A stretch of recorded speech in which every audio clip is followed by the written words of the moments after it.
one you may have missed today. A woman named Courtney Morse told the Washington Post that Congressman John Conyers of Michigan once propositioned her for sex while driving her home in 2001. When she refused, she says, he brought up the disappearance of former intern Chandra Levy, who was, of course, killed in Washington that year, essentially, she claims, invoking the threat of murder. At that point, Morse says she got out of the car and ran away. We should point out that she was only 20 at the time and an intern in Conyers' office. Conyers, of course, the longest-serving member of Congress. He announced his resignation this week. In a minute, we've got some news about members of the Conyers family. But first, Melanie Sloan is one of a half dozen women who have accused the congressman of harassment, and she joins us tonight. Melanie, thanks for coming on. It's nice to be here. So you are one of the reasons that this story has come to light. Tell us how it happened. After I told my story to the Washington Post and it appeared in the news, Courtney Morse reached out to me, wanted to talk about what had happened to her. She was considering whether or not to come forward, and I encouraged her to publicly tell her story. So one of the reasons that I want to talk about this tonight, there are a lot of allegations flying around Congress and the rest of the country for that matter, and some of them seem true, some of them you don't really know. This seems to me in a different category because she is suggesting he was implying something very dark by invoking the name of a murdered intern during their exchange. Are we misreading this? She thought that he was implying something horrible. She certainly thought it was possible. She was clearly very nervous by it and scared by the entire experience. So if here you have a member of Congress, one of the most famous, now literally the longest serving, capable, she says, of implying murder, it's hard to believe that nobody knew that he was a lunatic, if this is true. That's lunatic behavior. And nobody suspected it? I don't understand how that could be. Well, look, I wasn't there, so I don't know what happened. I do know that I've talked to Courtney, and I believe her when she tells me what happened and that she was quite terrified by it. She told other people at the time about the incident. So the statement speaks for itself. Conyers is a mercurial person, and I think often has said things that he doesn't necessarily mean. I doubt he was really threatening to kill her. That seems extremely unlikely. But clearly she was frightened, and for good reason. Yeah, I mean, I guess that's kind of the point. This is different from, you know, many of the allegations that we're hearing are of a familiar kind. People who are insensitive, boorish, predatory. They're awful, but they're kind of recognizable in the kind of scope of human behavior. But to say to a 20-year-old intern, to invoke a dead intern to an intern you're hitting on, suggests you're a psychopath.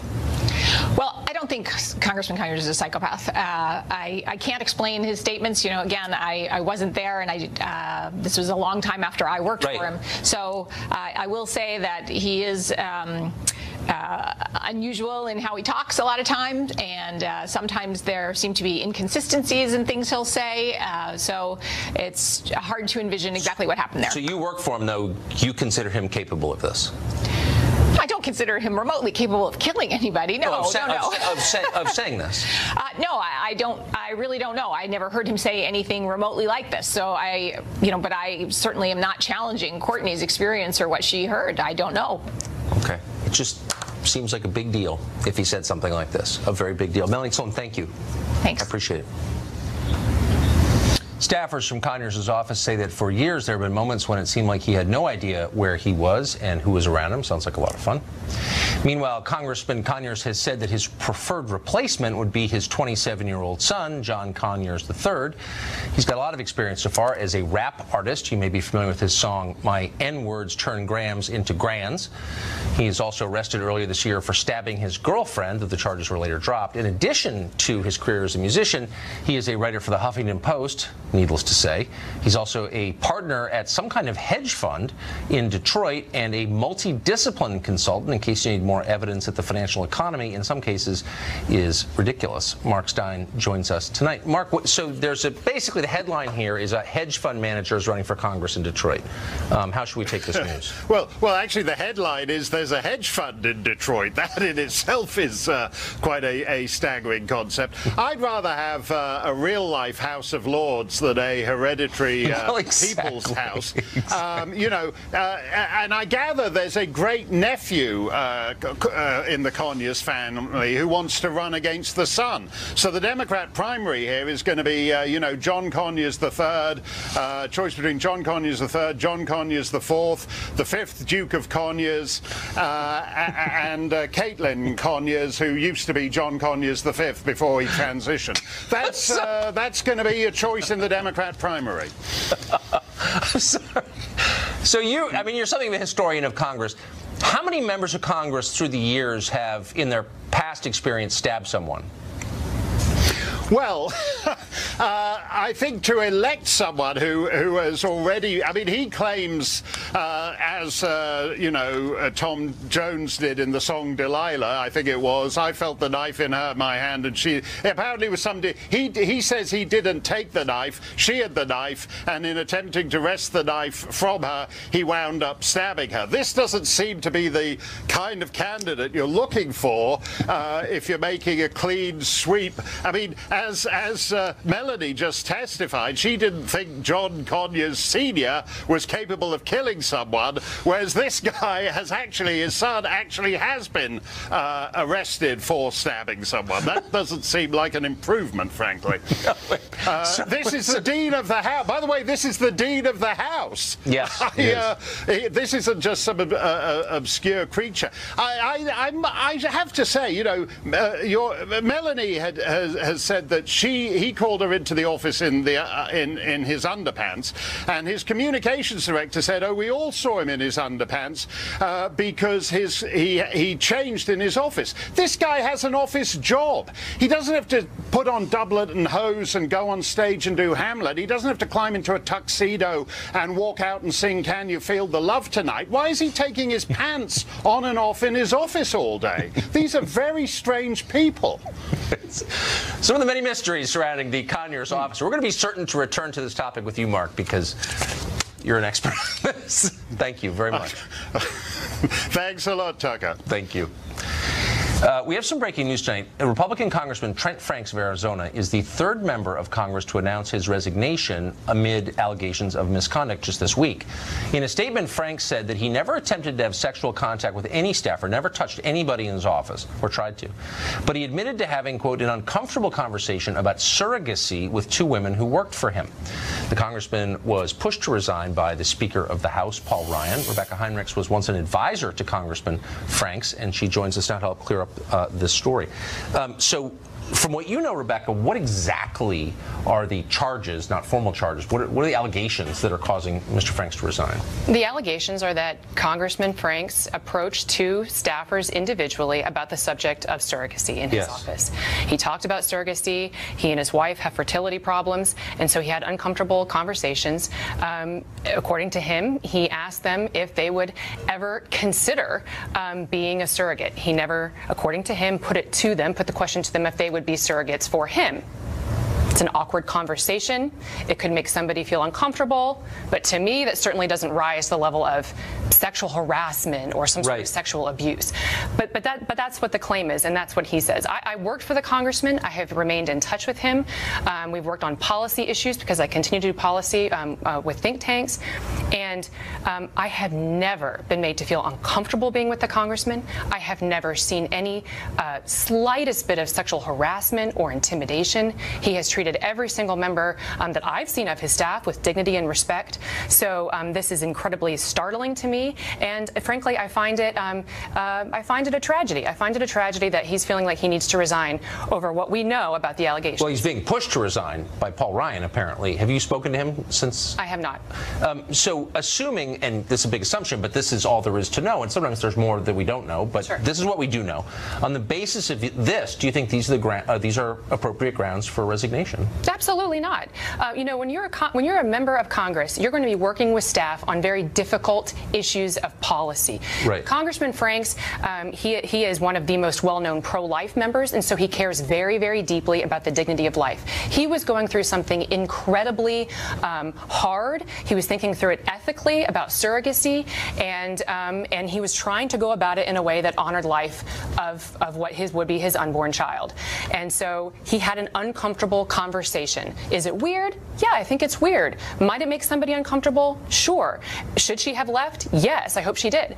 But are those grounds now for accusing the congressman of something so severe, especially in this just whirlwind of accusations of legitimate sexual abuse? Right. It's sort of lumping him, with folks like Congressman Conyers, where there's a whole, slew of women who are making very serious allegations. So it's troubling. It's very troubling as his former staff and as somebody who continues to work with the congressman. Thank you for that. I appreciate it.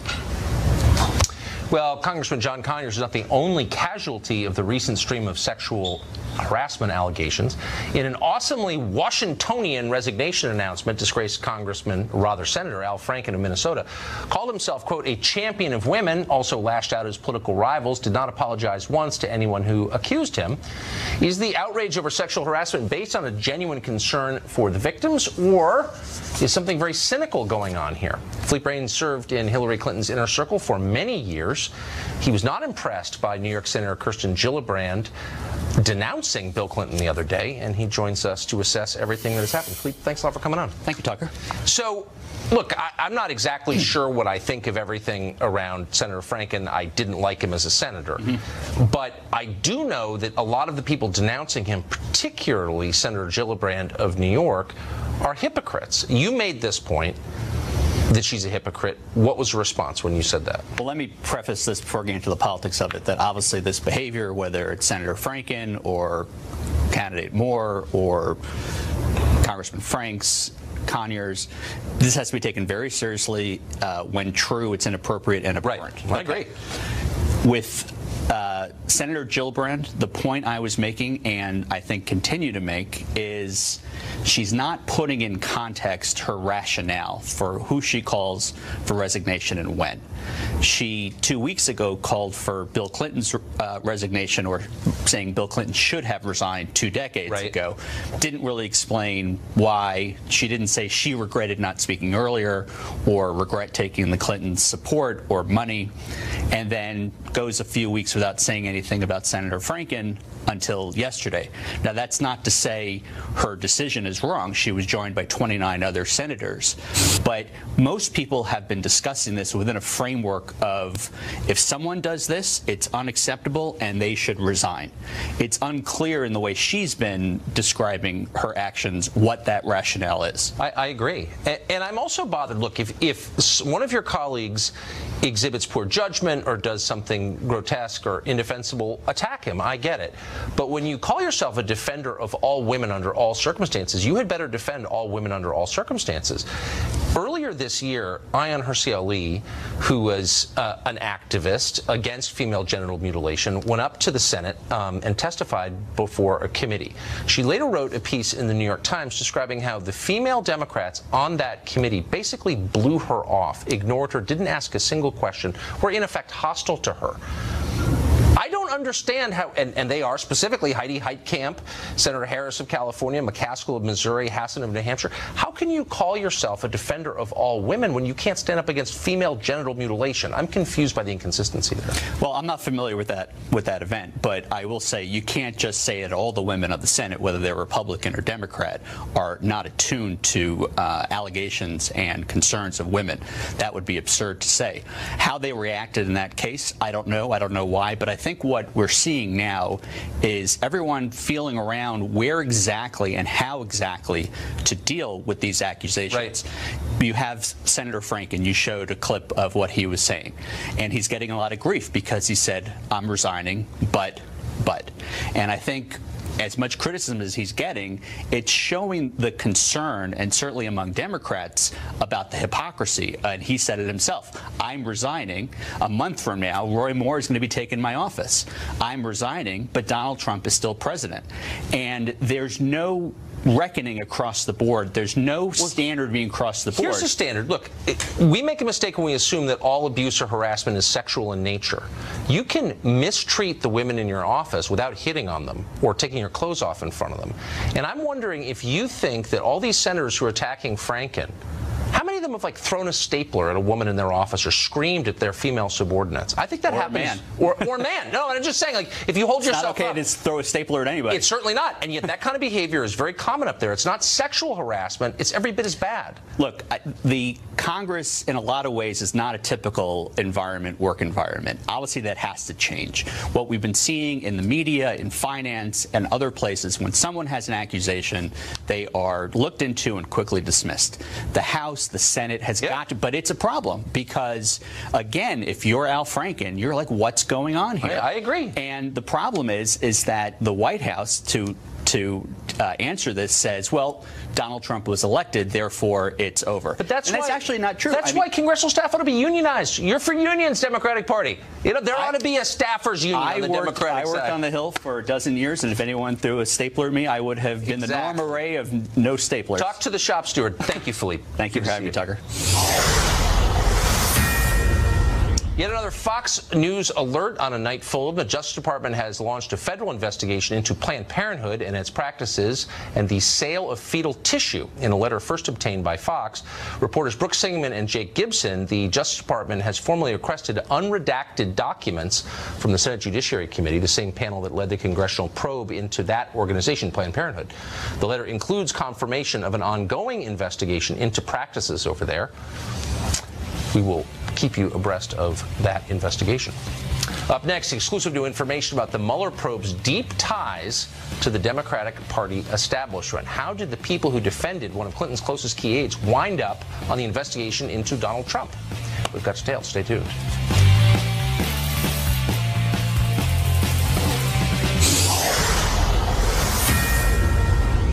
This is a Fox News alert. Documents obtained exclusively by this show a few hours ago show that yet another key player in the Mueller independent counsel investigation has deep ties to the Democratic Party establishment. His name is Aaron Zebley. He is described in media reports as Mueller's right-hand man. Back in 2015, Zebley was a lawyer in private practice, and he represented Hillary Clinton IT staffer Justin Cooper. Cooper is the one who, personally put in the Secretary of State's private illegal server in her Chappaqua home. Congressional investigators sought to meet with Cooper, but they were stonewalled again and again by Zebley. Documents that we obtained today show the frustration of the Senate Homeland Security and Government Affairs Committee in trying to get to Mr. Cooper because, and we're quoting now, Mr. Zebley telephoned Homeland Security Committee staff to inform them that Cooper had chosen to cancel the interview. In a letter to Cooper, congressional investigators complained that, quote, "We are troubled by your attorney," referring to Zebley, "his complete refusal to engage the committee in a discussion about how to further assuage your concerns." Take that in for a minute. A lawyer who played a defense role in the federal investigation into Hillary Clinton is now playing an offensive role in the federal investigation into President Trump. This is not the first time the Mueller probe has been dogged by questions of partisanship. FBI official Peter Strzok, we've been telling you about all week, was removed from that probe, demoted to the HR office over at the FBI, following the discovery of anti-Trump text messages and pro-Hillary text messages he had sent to his mistress, also an FBI employee. The investigative team over there includes the Mueller team, Kyle Freeney, he's an Obama donor, and Jeannie Rhee, who once represented the Clinton Foundation. To make matters even messier for the Justice Department, by the way, a senior official recently demoted amid an investigation into his contacts with the opposition research firm that produced the now discredited Trump dossier. Initially, Justice Department officials would not provide the reason for the official's demotion, but details were later turned over by Congressman Devin Nunes, who found the official had met with Christopher Steele, the former British spy and author of the dossier, back during the last campaign. Boy, it's a lot to digest. All of it comes as FBI Director Chris Wray was grilled by Congress this afternoon. Take a look at part of that. I'd ask you again, surely you've examined the definition and the distinction between extreme carelessness and also extreme carelessness and the gross negligence that's within the statute. Are you really going to tell us today that you don't have an opinion on that distinction? Gross negligence is the language in the statute, I believe. But I believe also that almost anybody who grabbed a thesaurus would say that gross negligence and extremely careless are pretty darn close to each other. So if they're close to each other, then why change it? That's the question Steve King might have been getting to. Congressman Steve King of Iowa joins us on the set tonight. Congressman, thanks for coming on. Thanks for having me, Tucker. So before I ask you about your hearing today, this news that Aaron Zebley, who is working with former Director Mueller, head of this investigation, once was the personal lawyer of Hillary Clinton's IT guy and blocked him from coming to Congress. Why would Mueller hire an obvious Democratic partisan for a politically sensitive job like this? You know, this whole thing screams of conflict of interest along the way, and the question was asked today of Director Wray, and we didn't get a lot of answers from him, but he's got a difficult tightrope he needs to walk here too. But the question was asked essentially, did you have a criteria that they needed to be pro-Clinton in order to be part of the team, or did Director Mueller have that require that you need to be pro-Clinton, or was it just happenstance, and were the only people he knew to tap into was I'll say the group of people who are Clinton partisans. But it looks like every single one of them is a Clinton partisan. What's so grotesque and ironic about it is the whole point of the independent counsel statute is to reassure the public that the investigation is above politics. That's why it's taken out of the hands of the DOJ leadership. So you'd think that Mueller would go out of his way to make certain that no one on his team could be accused of partisanship, and yet almost all of them seem to have ties to the Democratic Party. If not everyone. And then I thought Trey Gowdy made a really good point today when he said, if you're a jury of someone's peers, every day in America, people are called together, 12 peers sitting there, and they are forbidden from even deliberating on the evidence in front of them until the last evidence is in, and then they get their jury instructions, then they go back into the room and deliberate. But in this case, we've got decisions coming out. We've got Comey deciding before he issued the statement in July 5th of a year ago, July 5th, the conclusion that was going to come with the investigation of Hillary Clinton. Another thing that I brought up to Christopher Wray today is that the testimony that we have from Comey, from Loretta Lynch, is each of them appointed 3 members, 3 of FBI, 3 of DOJ, to interview Hillary Clinton, to investigate in the, quote, matter, which we know was an investigation. But there's no audio tape of that investigation. There's no video of that. There is no transcript. There are only the notes of the investigators who, and that's essentially proprietary. So the advice that Comey gave was not based upon any text of anything or any evidence of anything. It was just the briefing of the 3 agents that he'd appointed. Let me just bottom line it. Would any normal American, you or me, have been treated in this way by the FBI? I don't know. I don't know. Not on the favoritism side. They wouldn't have been. But I'd ask also this question. It was if Michael Flynn can be guilty of lying to the FBI, how would the FBI know if Hillary Clinton lied to them if they don't have any kind of tape or video or anything? Because they didn't want to know. Congressman, thank you for joining us. Thank you, Tucker. Dramatic new footage you'll see right here of the devastating fire in Southern California. A live report straight ahead. It is bad. We have a Fox News alert for you. 4 major wildfires burning around the city of Los Angeles and surrounding areas. Fox News' Adam Housley is in Ventura County, California, right near the center of it. Adam? Yeah, Tucker, as they made headway on some of those fires, including here in Ventura County, there's actually 2 new fires now that have started down near San Diego. First of all, I can give you a live look tonight what it looks like in Ventura County as our helicopter is up from our local affiliate here in Southern California, showing some of the flames. They're out in more of the wildland area now. They stopped this fire on its way towards a town called Carpinteria, which has about 13,000 people, but they made good headway today in pretty much stopping the fire in that direction. The winds, which were forecasted here, did not come as strong and as long as expected last night into today, but there's still a red flag warning here in Southern California until the middle of Saturday, so there's still the chance that those Santa Ana winds would stoke these fires and began this whole miserable week back on Monday night. There's still that chance they could come back, but really right now, Tucker, the idea is to knock these fires down as quickly as they can and hopefully get some sort of angle on those fires burning in San Diego. Tucker. Adam Housley from Southern California, thank you. A congressional stalemate over illegal immigrant dreamers could lead to a government shutdown just days before Christmas. Is it worth it, is the question, with all the things going on in this country. Attorney and columnist Raul Reyes thinks so. He joins us tonight. Raul, thanks for coming on. Hey there. So that's the key question. I don't think anybody who's looked carefully at this thinks all the dreamers are bad. Or, by the way, anyone who's honest thinks that they're all physicians. They're people, and they're in a tough spot. I get it. But you've got over 60,000 Americans died last year of drug ODs. The country, the middle class, is shrinking, both in size and its life expectancy. Half the country, according to a recent study, can't come up with $400 on a day's notice. So there are a lot of problems in this country. Why would Democrats in Congress put illegal aliens at the very top, giving amnesty to a group of people at the very top of their list of priorities? I don't understand that. Well, you know, I'm not a Democratic strategist, but I think my understanding is that Democrats are looking at the mood of the country. For example, last month we saw a poll from Fox News that said 86% of Americans favor letting these dreamers stay here, compared to only 12% who favored deporting them. And then just today, we had a poll from CBS News saying it was 84% of Americans want to let them stay, versus, and including 74% of Republicans who want to let them stay. So my sense is that Democrats say, well, this is what people want. I personally honestly don't think that's worth anything is worth shutting over the government for. I mean, I think the numbers you just read are, you know, probably true, but they don't. Fox News poll, right? Yeah, but they don't reflect the priority that people give to it. If you ask people what are the top priorities in this country, what's wrong and what should we fix first, giving amnesty to a bunch of people who are here illegally is not even in close to the top. So why would you shut down the government unless people who came here illegally get citizenship?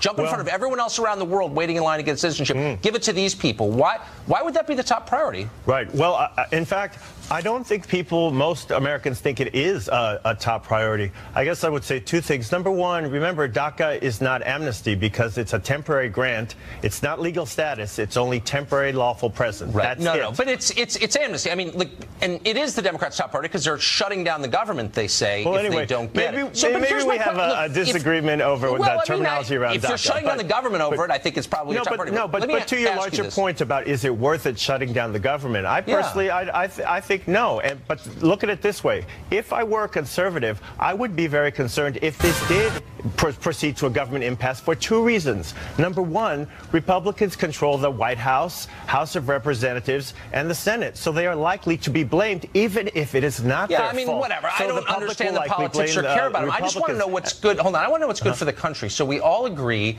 that the economy is becoming less labor intensive, and we're moving to like the next stage. It's a digital economy.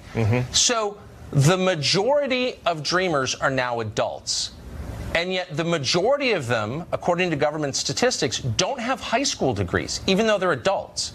So why should I, as an American, thinking about our economy, the new economy, why should I be excited about giving permanent residency or citizenship to a bunch of people who don't have high school degrees? Why would I want that? Well, I think it's because some of those statistics are correct. It's about 44%, I believe, of the dreamers have a high school diploma. But then we have another 18% who are in college. We have 15% who have the college degree. And then we have some others who are aged out. So we have dreamers who are at all different levels. No, but those numbers are way below native numbers of native-born Americans. I mean, these are way less educated than your average American. Why is that good for us? It's good for us, number one, like I said, because it's what the American people want, but most importantly, because it's the law. President Obama created through his executive action this deferred action program, which is, I understand, of course, very controversial to a lot of people. However, the Congress gave deferred action grantees, they gave them the work permit. So our Congress decided that it's okay for people with deferred action to work. I can understand why some people might say, why are they able to get jobs or compete with us? Yeah, some people might say that. We're out of time, but I am saying that. You're absolutely right. Exactly. So the answer to that lies with Congress. Congress could change the definition of deferred action, but so far I got to cut you off, Raul. Thank you, though, for joining us. Up next, a Minnesota mayor went off when someone suggested that not everybody has white privilege. God damn it, Gina. I'm passionate about this. I'm so passionate about hearing all sides of the story. And for you to disregard the fact that white privilege exists. The woman on the other side of that tirade, Council Member Gina Bauman, is here next. We'll ask her, how privileged are you?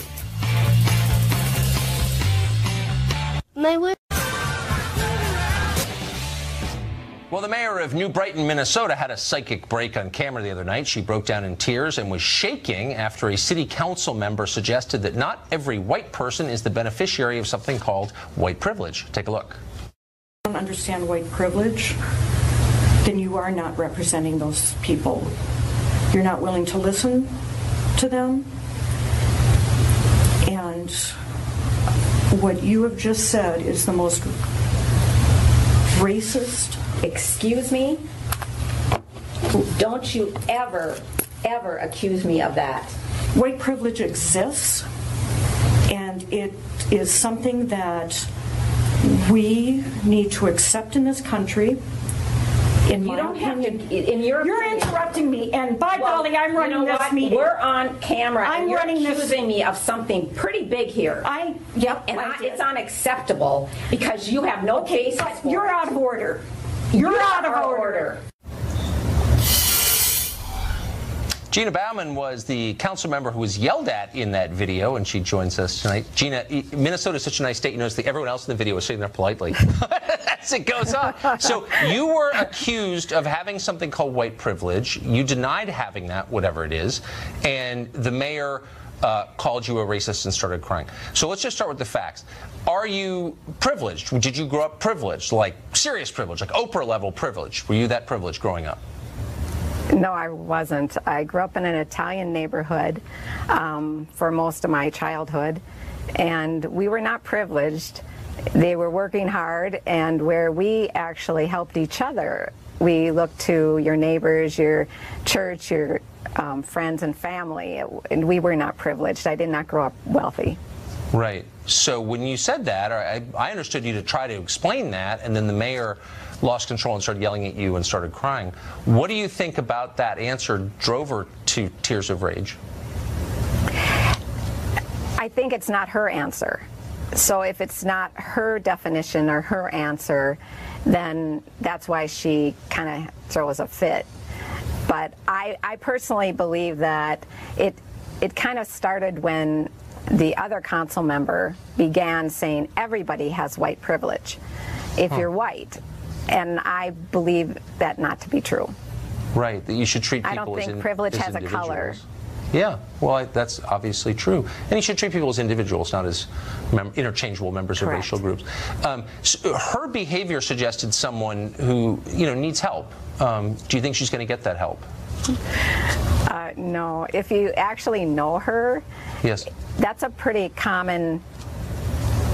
That's very common for her to react that way. If you don't agree with her, it's not unusual, and she does get it unhinged quite often. Huh? If you don't agree with her. Is this known to voters in Minnesota? In our city, it's known to some, but really not. In local politics, it's kind of difficult to get more people engaged. Yeah, well, we're so hoping to change that. I'm hoping to let voters in your town know. Gina, thank you very much for coming on tonight. Yeah. Thank you, Tucker. Thank you. Do you know the news better than the professional news experts? Final Exam is up next, and you'll find out.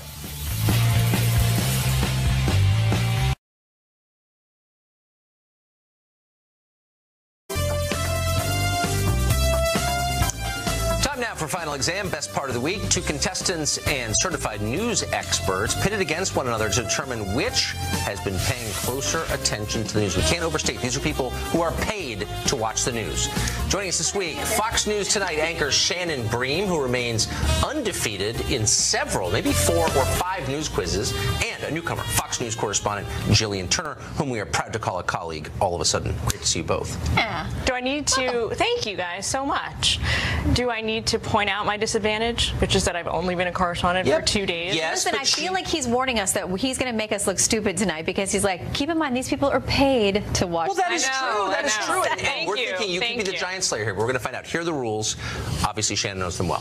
Hands on the buzzer. I ask the questions. The first one to buzz in gets to answer. You have to wait until I finish asking the question in order to buzz in.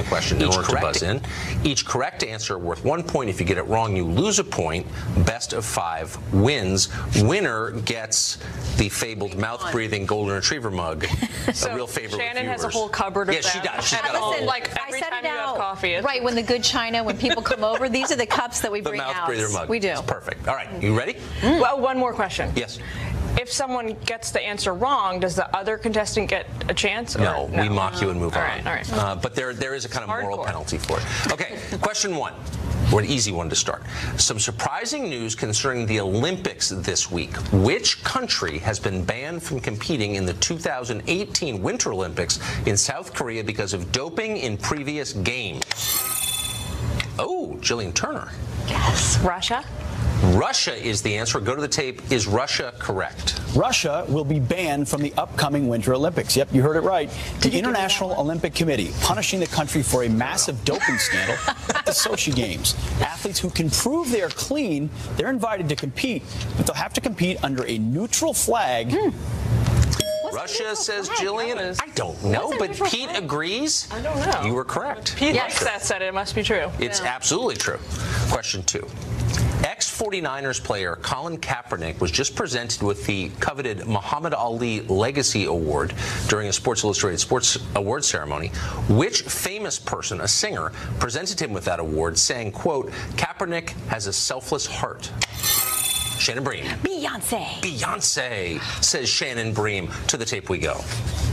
Ladies and gentlemen, I'm so proud and humbled to present the Muhammad Ali Legacy Award to Colin Kaepernick. I accept this award knowing that the legacy of Muhammad Ali is that of a champion of the people. Humbled. Do you believe she was actually humbled? Oh, that's not the question. The question was Beyonce. I liked her and earrings. You're correct. I liked her earrings. I like her earrings. Hashtag humbled. Hashtag humbled. You always find a positive angle. I tried to see the sunny side of life. Sorry to interrupt, Shannon.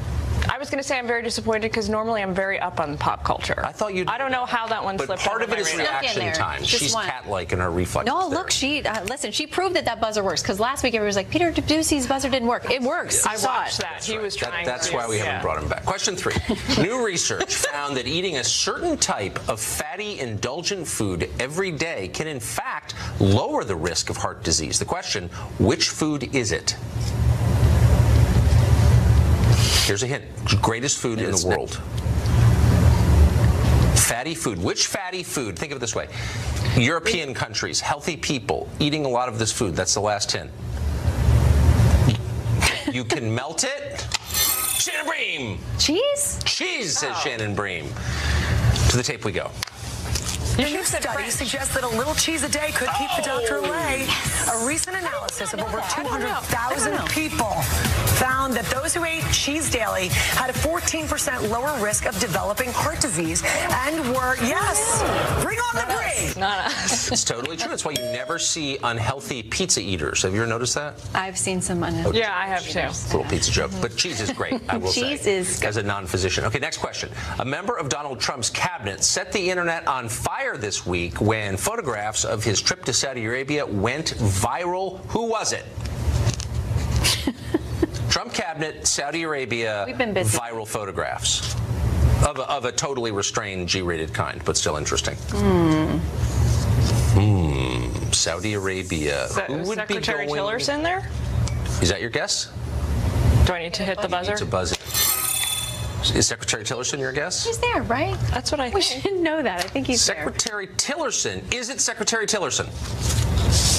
Rick Perry, he mixed business with pleasure here. He posed for a series of pictures during his trip to Saudi Arabia, holding a falcon, toes in the sand right there. Rick Perry.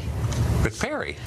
No, he was over there. I've been filling out administrative paperwork for 3 days. So this is have like no the worst excuse. possible week for me to be on this show. I have no I'm excuse. just putting that caveat out Love there. that. That's at least you're not blaming the equipment. That's good. Right, that's a step up from Ducey. Look, I couldn't beat Shannon. Final question. Shortest serving correspondent of all time. You know, but it's been a glorious, if brief, reign. This one's about Christmas movies, old ones. Now, liberal commentators are calling this classic Christmas movie racist because it encourages, they say, bullying, domestic abuse, and sexism. Which movie are they talking about?